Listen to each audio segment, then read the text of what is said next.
agone Nyasaye erokamano moloyo to an agone Nyasaye erokamano nikech erane gi ng'wonone motimona mondo ayudra e Lolwe television kayiena walem. Nyasaye maduong' man gi teko e remb Yesu Kristo ma Nazareth, waketo e lweti kaka lweny e lwet jachwech. Rie badi komanda, rie badi osana, tim gik madongo, tim gik mabeyo. Erokamano nikech an man ka en jatichni. An itimo mana giri mar tich, in mamondo iti. Jowinjo ni e lweti, jochandruok ni e lweti, gik moko te akabidhi e lweti dwachi mondo otimre e nying Yesu Kristo ja Nazareth. Amen. Adwaro mondo wasom kodi muma mar Samuel mar 2, 5:17. Ema winjo ka Roho Maler omiya mondo wasom, kasto Nyasaye biro konya gi teko mar Roho Maler, biro konya kaka ilose. We mondo wasom kodi. Kane jo-Filistia winjo ni osewir Daudi mondo obed ruodh Israel, ne gibiro kar rombgi mondo gimonje. To kane Daudi owinjo kamano, nolor modhi e dala mochiel go ohinga cha. Kane jo-Filistia ochopo, ne gijaro ni lweny e paw holo mar Refaim. Daudi nopenjo Ruoth Nyasaye wach niya, kadhi kedo gi jo-Filistia, nichiwgi e lweta koso?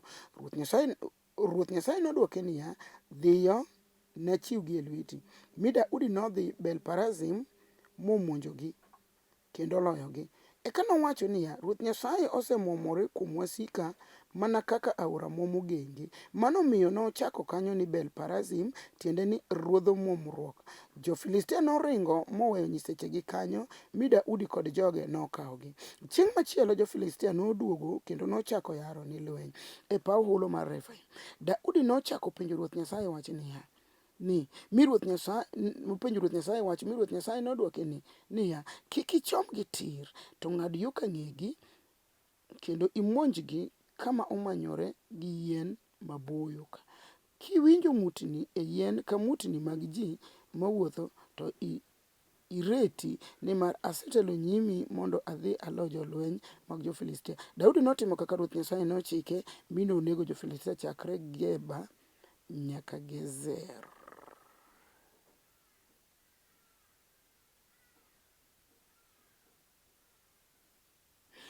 Agoyo ne Nyasaye maduong' erokamano. Andika ni ka wachaki gi wiye malo tiende piny abich e wang'e, to nitiere kaka owuoyo. To nikech ka watiyo gi sa, ok adwar mondo aketh sa kachaki gi wiye malo, nikech in bende in gi muma, soma. To kama Roho Maler ok oyaroni, tigochi mondo Nyasacha okonywa kodi mondo yar. Muma wacho ni nitie kinde moko kane oket Daudi ruoth mar jo-Israel, to oganda moro miluongo ni jo-Filistia ne ok dwar mondo obed ruoth. Omiyo jo-Filistia gi noyaro ne lweny nikech Daudi noket ruoth. Apani mane kaka some. To muma wacho ni Daudi to ne ok odhi oromo kodgi gagoge. Ng'at miluongo ni Daudi ka Jesse ni an omora kabisa. Gima miyo Daudi mora, e lweny ka lweny mane Daudi chomo tir, Daudi ne kuongo manyo Nyasaye. E chandruok ka chandruok mochomo Daudi gi ng'ong'o, Daudi kuongo manyo Nyasaye. E gimoro amora ma Daudi ne timo, afwenyo ni ma emomiyo Nyasaye nochake ni Daudi chunye chalo kod chuny Nyasaye.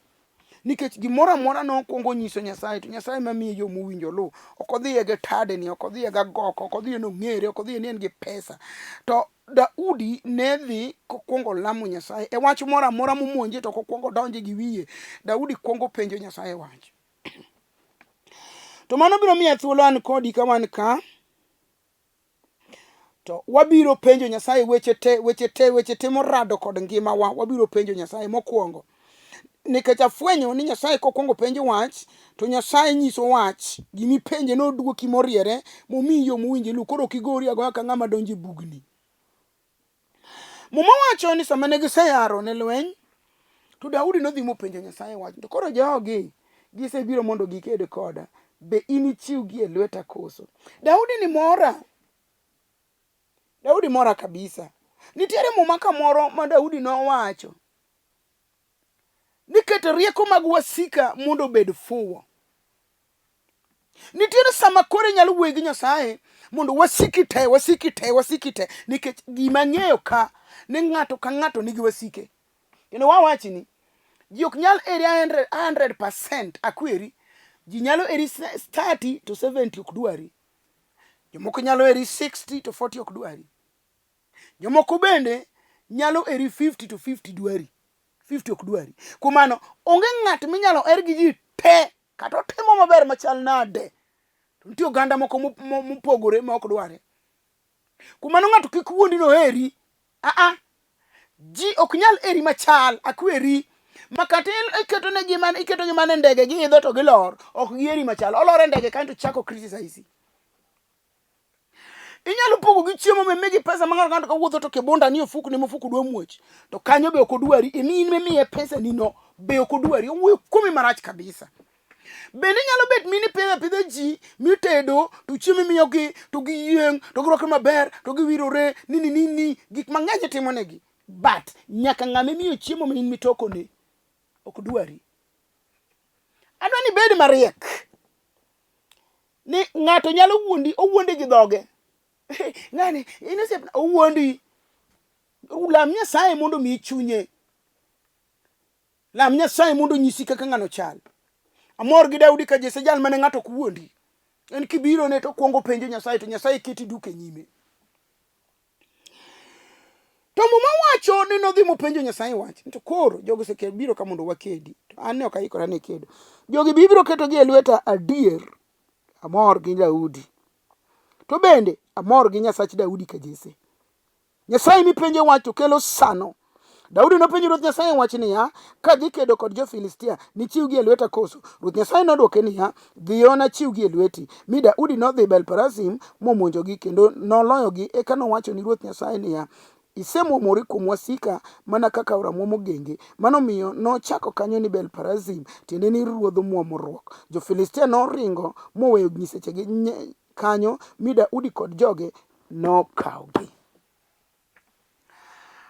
Mor gi Belparasim. Nyasach Daudi ma ka Jesse. Ani chunya gombo mondo ating' Nyasach Daudi ka Jesse. Chunya gombo mondo ating' Belparasim. Awinje chunya no winja go step ka wuotho kata ka yweyo kata ka ng'amo dhoga ka wuoyo kaka wuoyo ni tabed kod Belparasim. Ruoth manyalo mwomore kuom wasiki motiekgi. Daudi wacho ni noneno ka Nyasaye mwomore kuom wasike. Mino chako Nyasaye owacho ni Nyasaye mwomore kuom wasike kaka Aora Mwomo Gwenge. Akia ne wach macho ni biwinjo. Be nitiere ng'ato ma winja sani moseneno ka oro pong' mokalo. Sama oro pong' mokalo giko mar aora. Omwomore matek ma koridore kodok piny mondo donj mondo ne genga aora. To yudo ka genga aora mukore. Nyaka yiende mane nitie madongo mukore. Nyaka kite mane ne kanyo mukore. Udi mane ne kanyo mukore nikech odhi gi gik moko. Koro Daudi nopako Nyasaye ni Belparasim, ruoth ma jamwomore kaka Aora Mwomo Gwenge. No mwomore kuom wasik Daudi momwomogi teyo dhi kodgi oyokro.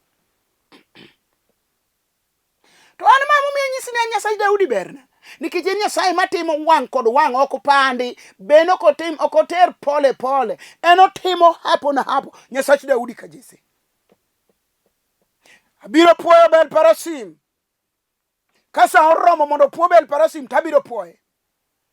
Kasa oromo mondo dend Nyasach Daudi ma ka Jesse abiro dende. Ne kenyalo lam Nyasach Daudi ka Jesse kaka Daudi no lame an ba winje chunya mondo alame. To ok ane kenda in bende wacho ni niya sa oromo wabiro lamo Belparasim. Nyasaye ma jamwomre kaka Aora Mwomo Gwenge. Omwomre ga matek. Awachni Nyasaye nyalo mwomre kuom wasiki motiek dala moro te. Mipe Nyasaye ne ok awacho kama. Nikech Nyasachwa koselam to jamwomre ga matek. Ndiko wacho no mwomore kuom wasik Daudi ka Jesse. Mi Daudi ochake ni Belparasim, ruoth ma jamwomre kaka Aora Mwomo Gwenge. Wachno mora matek. Akia na tim nango nikech awinje chunya ni jal mating'o ni Nyasacha ni biro mwomore kuom wasigu te. Nyaka wasigu mosesandi Nyasacha biro mwomore kuomgi. Ma Nyasach Daudi ka Jesse. Mano mwomore kuom wasik Daudi. Wasiki ni kanye. Diponi jasiki en ich machwer. Nyasaye biro mwomore kuome. Apenjo ni diponi wasiki en wich mawirore. Nyasaye biro mwomore kuome. Awacho niya koso wasiki gi Koso wasiki. Gin joma ma ilopi. Nyasaye biro mwomore kuomgi. Apenjo ni wasiki gi gin joma rano nyithindi. Akia, anakia wasigi mikedogo. Akia. Ingen dia wasigu nyaka mag lek mutino mangato leka gimoro nono. Mago mana wasigu. Ne, nitie wasigu makata ka ng'ato wuotho to wuoyo gi ng'ano ng'eka. Agone Nyasaye malichero kamano ruoth ma jamwomre. Ng'ato nooro na message akia nyaka sani ba kia nyinge, bok no wacho na nyinge, bok nyisa kumo aye. To kona na wuoro. Awuoro Nyasachi no.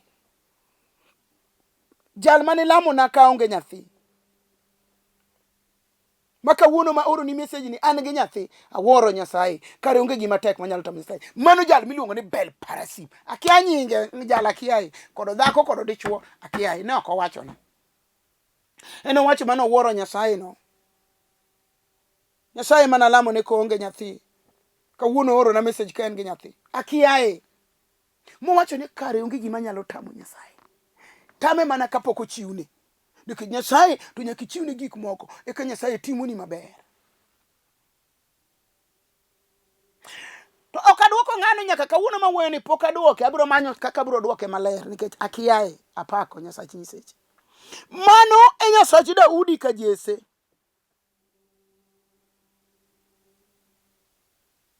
Nyasaye mako amalo ni timo afwenyo ni ma emomiyo Ayubu no wuoyo. Mayubo wacho ni ka Nyasaye amalo mondo lima daduok wach mane.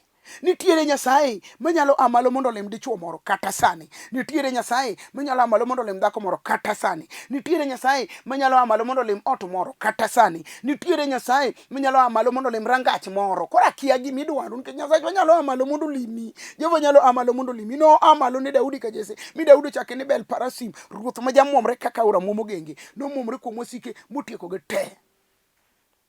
Awacho ni kato ben manoguro ma ino kirie uri. Awacho ni niya. In kidwa tiyo te mwonyo yath. Wan kod bel parasim.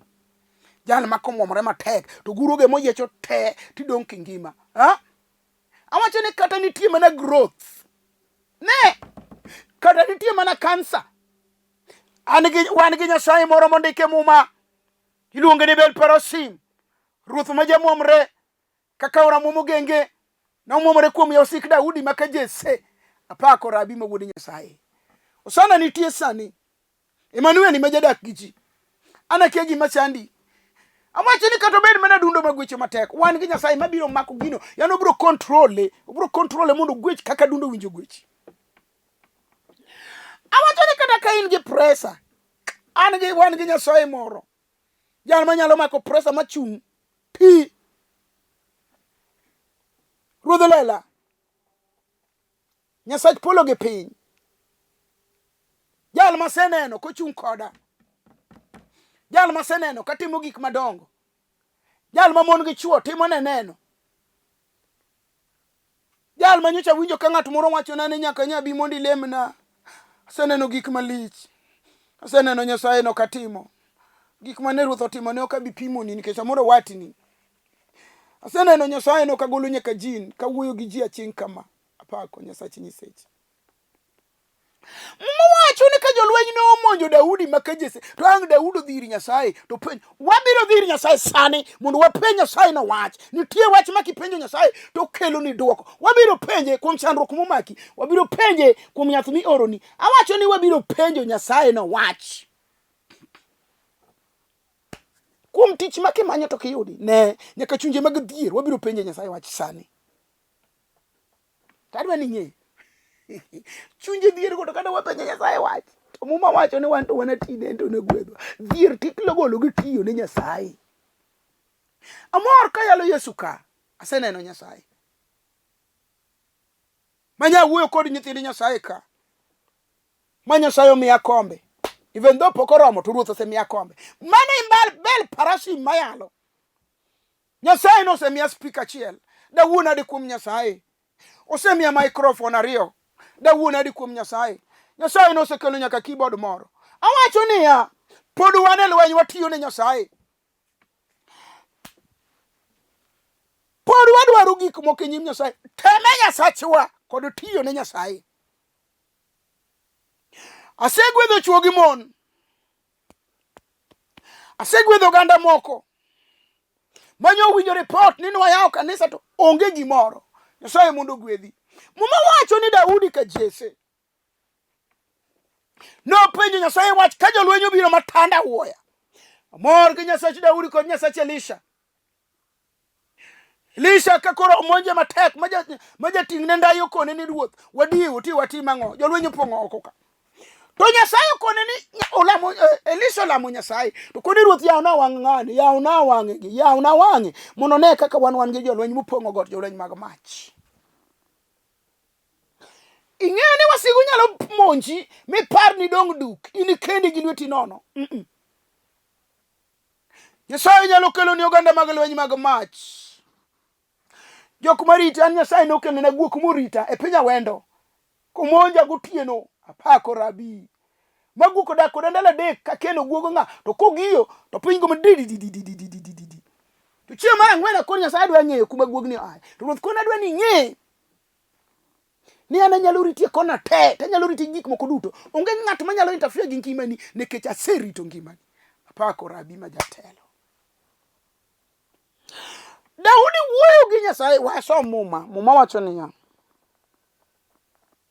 Ing'e ni Nyasaye nyalo lwar e lweti, Nyasaye nyalo biro gi teko mang'eny momo siki bol gige gi mag lweny piny.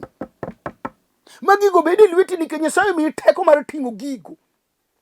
Makata no kelo ni yath mo omo kajuoga to gino lwar piny te yudo nikech ang'o ruoth oketo teko ne lweti. Chieng' machielo jo-Filistia noduogo kendo mochako yaro ni lweny e paw holo mar Refaim. Daudi nochako penjo ruoth Nyasaye wach ni ruoth Nyasaye nodwoke niya, kik ichom gi tir to ng'ad yo ka ng'egi mondo imonjgi kama omanyore gi yien maboyo ka. Kiwinjo mutni ewi yien ka mutni mag ji mawuotho to ireti ni mar asetelo nyimi mondo adhi alo lweny mag jo-Filistia. Alo jolweny mag jo-Filistia. Daudi notimo kaka ruoth Nyasaye nochike mi nonego jo-Filistia chakre Geba nyaka Gezer. Mane bel parasim ma wuoyo kuome. En sa asaya mipenje lweny. Inyane lweny nyalo monji miwinj kidong duk. Miwinj kidong kendi. Miwinj ka yore te odinore. Miwinj kionge kata osiepe kod wede. To kichomo Nyasaye tir, mudong gi Nyasaye ji ariyo. Kama in gi Nyasaye. Ma Nyasaye ywayo. Konyi ywayo. Inti yom ok inya ywayo. Ing'eno ndiki e muma. Ni Nyasaye kama nyaoni tie, kama teko Nyasaye tie. Chako ndiki ni Nyasaye joma yonyap. Nyasaye okede joma roteke. E sama idong kendi midong kinyap kaka Daudi nodong. Ing'e Daudi nodong kendi nikech joka ne ng'eny to Daudi ng'at achiel. To Daudi nodong kanyap to dok ir jal man gi teko. Kata sama yalo ni doga ne ir Nyasaye e chandruok te ma in go. Duoga ne ir Nyasaye. Nikech sama ng'ato dok ir Nyasaye to Nyasaye kato bed ich mapok nochwe nyathi. Nyasaye dhi chwe. Obed ala mapok nogere simba ti dok ir Nyasaye ruoth dhi kelo simbini. Obed ala manyiri pok nokele dhok ti dok ir Nyasaye dhi kelo dhok. Awacho no bed dala manyaka ne piny chakre. Jogweng'o ng'eyo ni kiwinjo uwi magore to gore ka ng'ane dog ir Nyasaye uwi no dhi rumo. Daudi dok ir Nyasaye ka koro lweny ochako monje kendo. Adwa ni ng'e ni lweny tok rum. Lweny ok rum. Ibiro law maka wuono to kiny machielo sieko. Lweny ok rum. Nyasaye ema chung' kodwa kama kolweto ka chung' nwa lweny.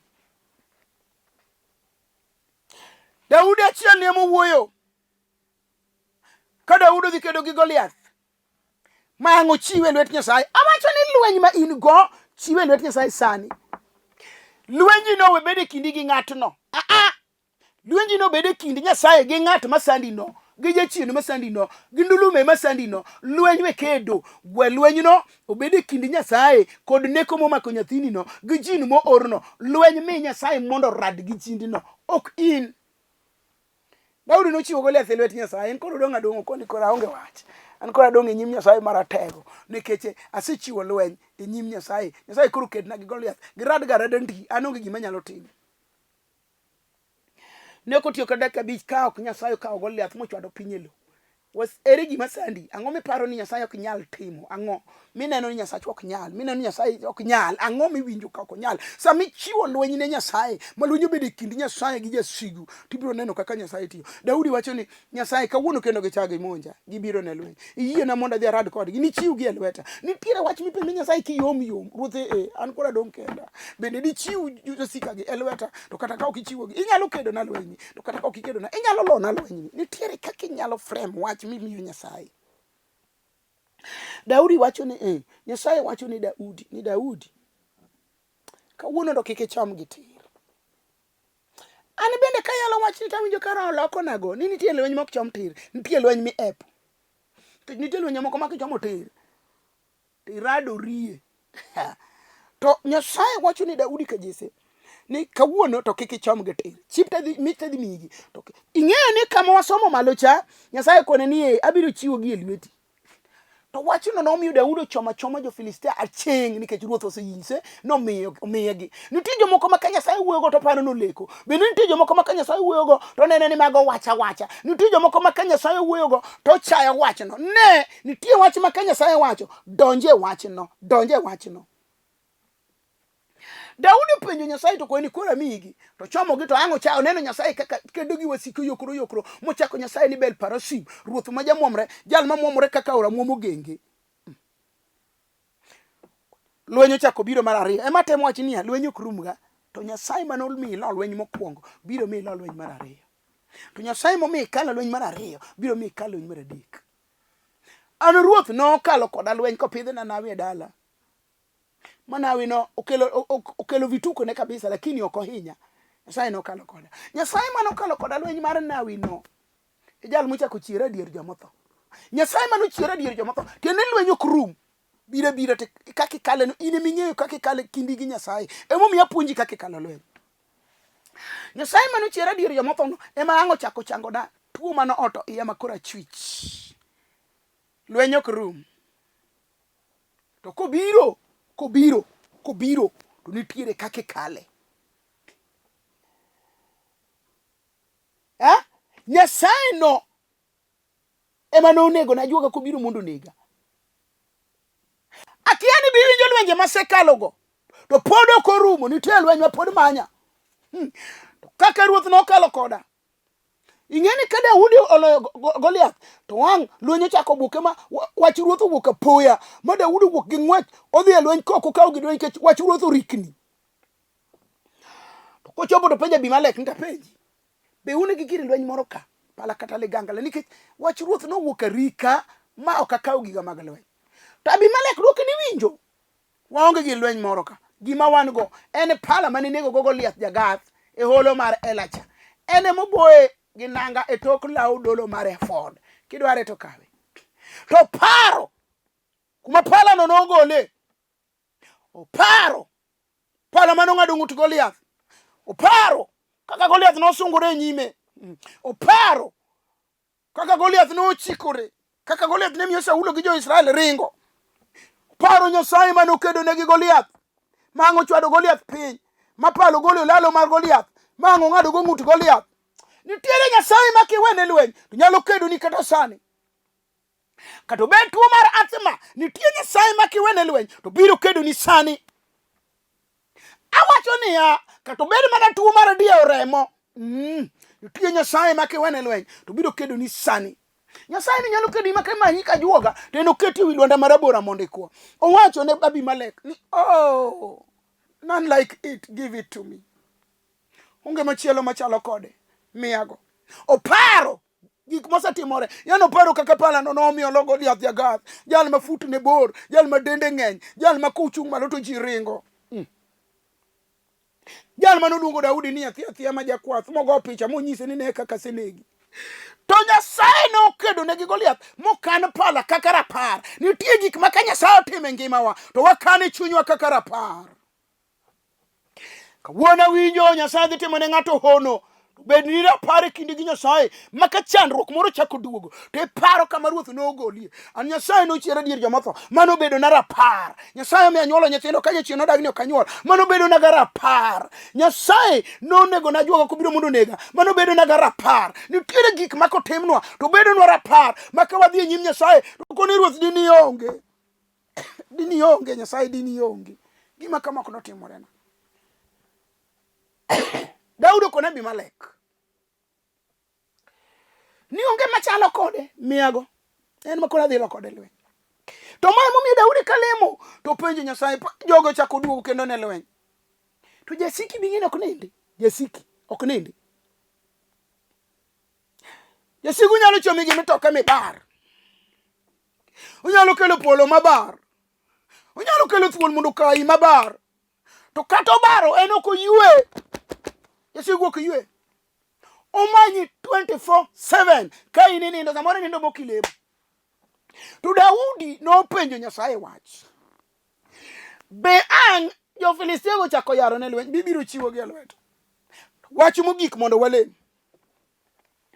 Mawacho ni Nyasaye koni kawuono to kik ichom gi tir.